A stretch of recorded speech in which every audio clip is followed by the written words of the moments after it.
Perkenalkan, nama saya Nurjana Dwi Aryani selaku host pada hari ini, dan tentunya saya tidak sendiri. Kali ini kita akan berbincang dengan Dr. Stanislaus SPOG. Halo dok, bagaimana kabarnya hari ini dok? Baik, kabarnya gimana kabarnya? Baik juga. Alhamdulillah baik dok. Oke, Sudah siap dok untuk berbincang pada hari ini oke, dok? kita lanjutkan ke mungkin ke materi kali ya di Siap sini. dok. Sesuai dengan tema kita pada hari ini yaitu sehat dan cantik di masa menopause, karena hari ini adalah bertepatan dengan Hari Menopause Sedunia. Nah, Dok, kan banyak Oke. sekali ya, Dok ya, wanita itu yang sudah tidak muda lagi mungkin ya, Dok ya, tidak siap dengan yang namanya menopause, Dok. Ah, Karena tidak sedikit perubahan-perubahan yang akan dialami oleh seorang wanita ya, Dok ya, pada saat ya, menopause. Jadi, kita itu pengen tahu, Dok, sebenarnya menopause itu apa sih, Dok? Enggak, Dok?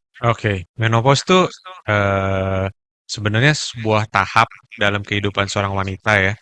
Jadi pada saat biasanya mulai di usia sekitar 45, kadang-kadang sampai 55 tahun.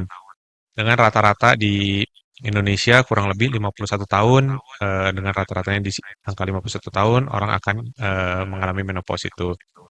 Menopause itu adalah saat di mana hormon wanita yang dihasilkan oleh indung telur, yaitu estrogen dan progesteron itu berhenti berproduksi sehingga sel telur sudah tidak menghasilkan indung telur tidak menghasilkan lagi sel telur gitu. Nah, karena wanita itu sangat tergantung dengan hormon estrogen dan progesteron, maka pada saat fase ini terjadi perubahan yang sangat besar pada tubuh wanita seperti itu. Tidak berbahaya, tapi itu sebuah fase kehidupan. Jadi memang pasti akan dilalui oleh seorang wanita yang umurnya kurang lebih di atas ya 45-50 tahun seperti itu. Iya. Itu Kalau rentang usia terjadinya menopause itu kan 45 sampai 55 tahun ya, Dok ya. sekitar. Kenapa bisa di rentang usia segitu, Dok? Jadi kenapa bisa di untuk 45-55 tahun itu karena wanita itu diciptakan oleh Tuhan kurang lebih memiliki sejumlah sel telur di indung telurnya. Jadi bukan sesuatu yang diproduksi terus-menerus, tapi sudah diberikan sekian jumlahnya dan dia akan dipakai setiap waktu pada saat haid, ovulasi, siklus haid dan akan habis pada usia-usia tertentu. Nah, rata-rata usianya itu sekitar 40 sampai 55 tahun itu. Gitu. Jadi emang di setiap orang pasti berbeda, di setiap eh, apa namanya ras juga berbeda. Terus ada yang lebih cepat, ada yang lebih lambat, bahkan kadang-kadang ada yang kegagalannya lebih cepat lagi. Nah, itu mungkin ada sesuatu penyakit atau sesuatu yang lain seperti itu. Nah, untuk selanjutnya mungkin Dok, tanda Hmm, dan gejala apa saja sih Dok yang bisa dialami oleh seorang wanita ketika akan menopause Dok? oke. Menopause itu kan tadi ya berhentinya eh, sel indung telur menghasilkan hormon estrogen dan progesteron sehingga tidak ada haid lagi. Itu tanda pertama, haidnya mulai berhenti dengan yang dipastikan itu 1 tahun atau 12 bulan penuh ya. Jangan kadang-kadang ada yang 3 bulan berhenti haid, oh saya menopause, nggak gitu. Harus 12 bulan penuh untuk tidak haid baru kita bisa bilang menopause. Dan biasanya usianya yang tadi sekitar 45 sampai 55. Gimana kalau kejadiannya 30 tahun? Nah, itu beda lagi. Bisa ada penyakit lain atau kegagalan indung telur seperti itu. Nah, terus karena hormonnya yang sangat rendah, ada perubahan-perubahan di fisik, terutama rasa dari rasa panas, dingin, hot flash kita bilang. Jadi boleh dibilang orang lain kedinginan dia kepanasan, orang lain kepanasan dia kedinginan itu hot flashes kayak gitu. Jadi biasanya itu sangat tidak nyaman di wanita-wanita yang mulai menopause seperti itu. Terus kemudian karena ketidaknyamanan itu ya tambah deh susah tidur, eh, perubahan emosi seperti itu. Itu salah satu gejala-gejalanya. Terus karena wanita tadi sangat tergantung sama estrogen dan progesteron, berpengaruh juga sama fungsi seksualnya. Jadi si wanita tersebut kadangkala libidonya ya, nafsu seksualnya berkurang, Terus dari segi genitalia atau kelaminnya terjadi atrofi atau kita bilang mungkin bahasa umumnya apa ya, kering karena sel-selnya mulai menipis karena semua disupport oleh estrogen. Jadi dia akan lebih mudah lecet, lebih kering pada saat berhubungan seperti itu. Itu emang perubahan-perubahan yang alami seperti itu.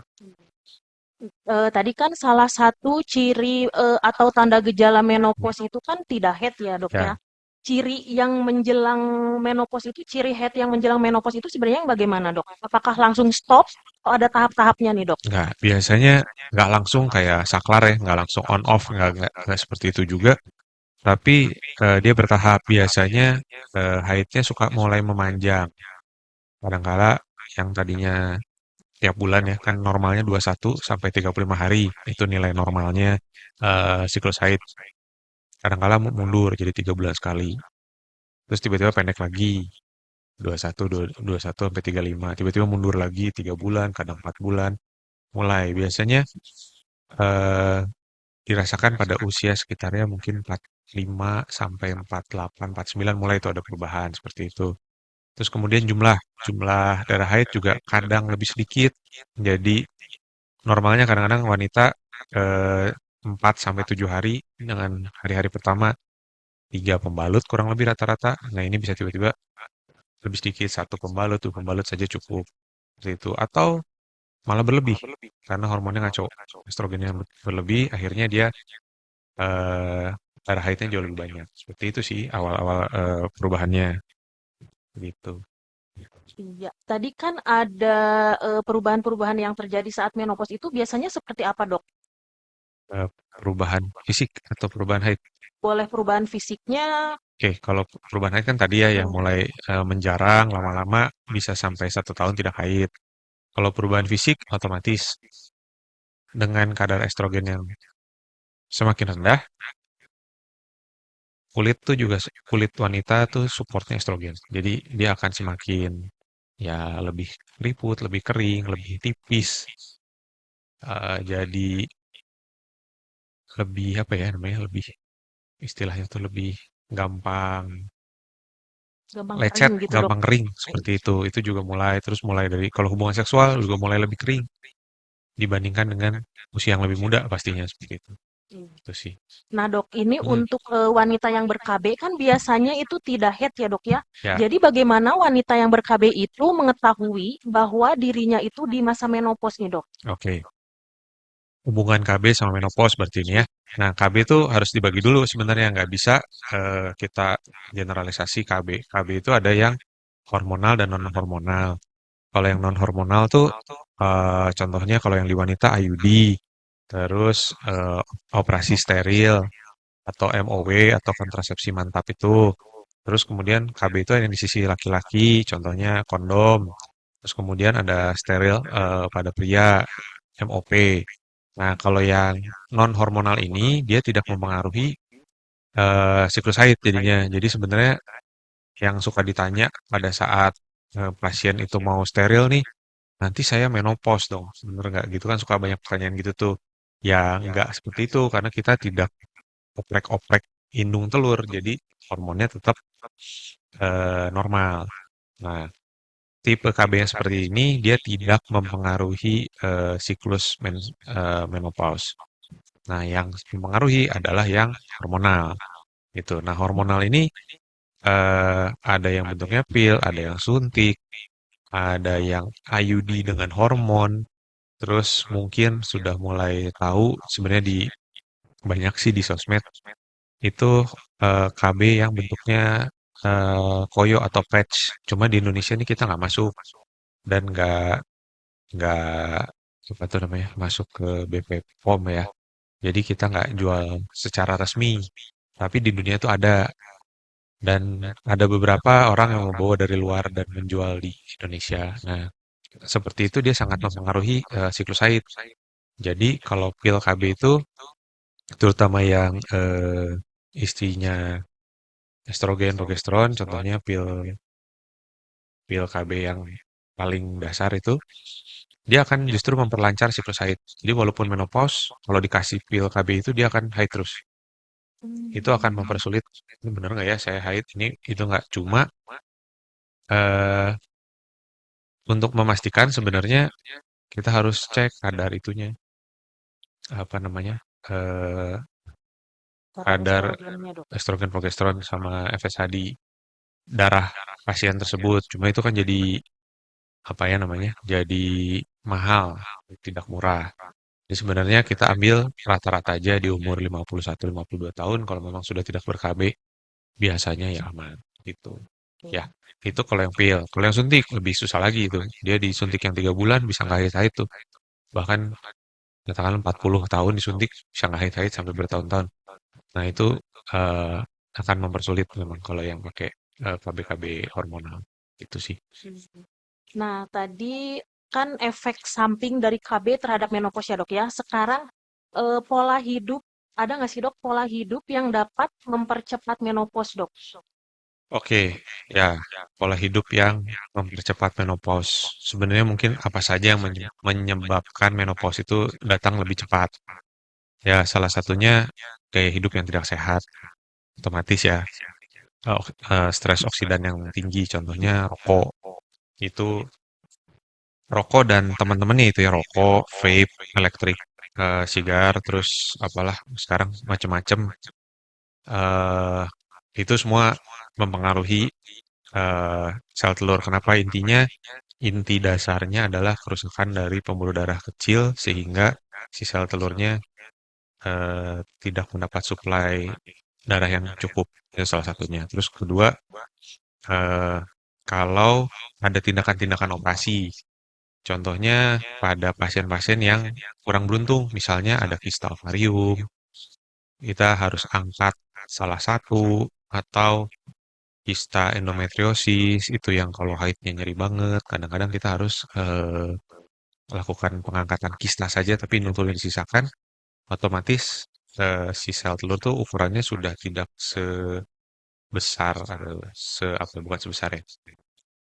Cadangan indung telurnya sudah tidak sebanyak kalau dia tidak dioperasi seperti itu. Terus terapi-terapi tindakan misalnya radiasi untuk orang yang kurang beruntung, mungkin eh, harus terapi radiasi karena keganasan, itu juga dapat merusak sel telur. Hmm. Rangsangan obat-obatan kimia atau zat-zat kimia yang berbahaya. Mungkin ini bukan menakut-nakuti orang yang bekerja di pabrik atau apa, cuma dengan tanpa perlindungan yang baik sangat membahayakan. Seperti itu sih. Iya. Gitu. Ada nggak sih, Dok, screening kesehatan pada saat menopause, Dok? Screening kesehatan saat menopause tuh apa tuh namanya? Banyak ya sebenarnya ya, nggak cuma soal genitalia aja. Jadi dari sistem kardiovaskular karena eh, boleh dibilang kejadian serangan jantung pada wanita yang masih belum menopause itu lebih jarang karena tadi hormon estrogen progesteron. Nah, mulai meningkat sejak pasien itu menopause atau akhir-akhir menopause. Nah, itu screening penyakit-penyakit kardiovaskular. Nanti kerjasamanya kalau di Salamun nih ada poli jantung. Bisa datang ke situ screening, EKG, terus mungkin eh apa tuh namanya? Yang sembari jalan tuh. Treadmill, Dok. Ah, treadmill, saya lupa namanya. Kayak gitu. Terus itu soal jantung. Terus kemudian soal kalau dari segi tulang, berarti ke dokter ortopedi. Lihat gimana osteoporosis, gimana pemadatan tulangnya gimana. Nah, itu sebenarnya eh, salah satunya ya. Nah, pemadatan tulang tuh gimana? Jadi jangan sampai kita kekurangan asupan kalsium pada saat kita masih belum menopause. Itu salah satu pencegahannya. Terus kemudian kalau dari kandungan, nih, itu sebenarnya cukup banyak. Kita dekat-dekat akhir itu kejadian-kejadian keganasan tuh meningkat. Salah satunya kanker serviks, terus kanker indung telur. Nah, itu yang ganas-ganas tuh yang serem-serem. Kadang-kadang ada kista atau ada perdarahan-perdarahan ternyata polip seperti itu. Jadi screening dari USG, terus kemudian pemeriksaan fisik untuk kandungan, contohnya pemeriksaan dalam, pemeriksaan inspekulo, kita lihat mulut rahimnya. Nah, biasanya kalau bisa pas inspekulo tuh kita pap smear juga gitu. Eh, kita pap smear juga, kita tahu misalnya tidak ada masalah pada mulut rahim, maka dia cukup aman kehidupannya sampai sekian tahun ke depan. Nanti kita ulang biasanya per 3 tahun. Cuma biasanya kalau udah misalnya sebelum menopause ya 48 smear, 49 pap smear, nanti begitu menopause sekali lagi pap smear negatif biasanya tidak perlu diulang karena biasanya jarang ada ganasan mulut rahim di situ. Tuh. Terus mulai timbul-timbul macam-macam sih. Benjolan-benjolan di daerah usus itu ke bedah digestif. Kayak gitu. Itu bisa mulai dilakukan screening gitu. Paru-paru, terus kemudian payudara, mulai benjolan payudara, kanker payudara, itu semua screeningnya lengkap. Untuk screening itu kita di Salamun sebenarnya bisa semua. Jadi nggak usah takut, datang aja. Nanti bisa dibantu. Misalnya dari kandungan, ternyata kandungan nggak ada masalah, kita butuh ke jantung, nggak ada masalah, kita bisa butuh ke apa tuh namanya, digestif, bisa semua. Itu mata, terutama mulai katarak. Di sini juga ada dokter mata, bisa tindakan katarak dan lain sebagainya. Seperti itu sih kalau screening-screeningnya ya. Ya, banyak sekali ya dok Banyak ya banget. Semua screeningnya. dicek karena ada perubahan hormonal. Intinya Iya. itu. Tuh. Untuk selanjutnya mungkin dok, tips Mm-mm. agar tetap sehat dan cantik dok di usia menopause. Tips sehat. Oke. Ya, kebalikan yang tadi yang bikin dia menopause, hidup sehat, olahraga yang cukup, jangan berlebih. eh Pastikan jadi pada saat kita bertambah usia, jadi tidak bertambah tua tapi bertambah usia itu kekuatan tulang, kekuatan otot, kekuatan jantung dan lain sebagainya udah berubah. Jangan kita memaksakan diri kita seperti saatnya kita katakanlah 22 tahun lari dari mana ke mana, terus menopause kita hajar juga. Itu takutnya malah bermasalah pada masalah-masalah apa namanya terlalu berat gitu ototnya, jantungnya dan lain sebagainya. Kemudian asupan gizi yang baik, terus kemudian pada saat menopause juga tadi hormonal berubah, mood berubah, lakukanlah sesuatu yang menyenangkan. Maksudnya bukan hura-hura terus ya, happy-happy terus ya, tapi mulailah lakukan hobi. Jadi jangan malah eh, karena ada hot flash mengurung diri di rumah seperti itu. Jadi aktiflah di lingkungan itu akan jauh lebih baik sih dibandingkan dengan kalau kita aduh pengen ke badan ini dikit diam di rumah itu malah nggak ini banget nggak mendukung banget kehidupan sehatnya gitu. Tuh Mengelola sih. stres begitu ya dok ya Ya mungkin. benar-benar itu sih paling ya kalau hidup sehatnya ya supaya nggak terlalu berat di masa menopause. Tuh. Iya. Iya dok, tidak terasa ya dok ya, sudah banyak informasi yang Sobat Sarehat dapatkan di podcast kali ini. Semoga apa yang kita bahas kali ini mewakili pertanyaan Sobat Sarehat ya. Sebelum ditutup, mungkin dok ada closing statement dulu dari dokter. Mangga dok. Oke. Closing statementnya tuh gini, intinya menopause adalah sebuah fase yang pasti dan akan dilalui oleh seorang wanita, dan itu adalah sesuatu yang normal. Untuk menyingkapinya ada berbagai macam cara, salah satunya ya tadi aktivitas, kemudian pemeriksaan hidup sehat, pemeriksaan kesehatan yang baik, kemudian nanti dengan pemeriksaan yang baik itu mungkin ada hmm, beberapa cara untuk mengurangi gejala-gejala tersebut, seperti itu. Jadi sebenarnya nggak usah terlalu takut, kalaupun ada yang perlu ditanyakan atau perlu dikonsultasikan, silahkan main ke Salamun, kita akan bantu, seperti itu. Baik, terima kasih dok untuk semua penjelasan dan pertanyaan dari kami yang cukup mewakili teman-teman Sarehat semuanya. Dan mungkin untuk yang ingin berkonsultasi dengan dokter nih, untuk para sobat Sarehat, mungkin bisa diinformasikan dok untuk jam praktiknya. Oke. Poli kandungan di Salamun itu ada dari hari Senin sampai hari Jumat. Eh, kita ada berapa dokter ya? Empat dokter. Kebetulan kalau jadwal saya sendiri hari Jumat sekitar jam 9-an sampai jam 11 siang. Seperti itu. Itu sih kalau jadwal saya. Gitu. Hari Jumat, Jumat ya Jumat dok ya, jam 9 sampai 11 dari jam kira-kira. 9 sampai jam 11. 11, Pendaftaran dibuka dari jam dari jam 7. 7. Oke, gitu. Iya, Sobat Sarehat semuanya, jangan lupa untuk di-subscribe, like, dan share Salamun TV, dan jangan lupa di komen juga nih untuk podcast selanjutnya kita mau ngobrol tentang apa nih. Oke, saya Nurjana Dwi Aryani bersama Dr. Stanislaus Adi Wibowo SPOG pamit undur diri. Salam Salam sehat sehat. bersama Salamun mengudara. Wassalamualaikum warahmatullahi wabarakatuh.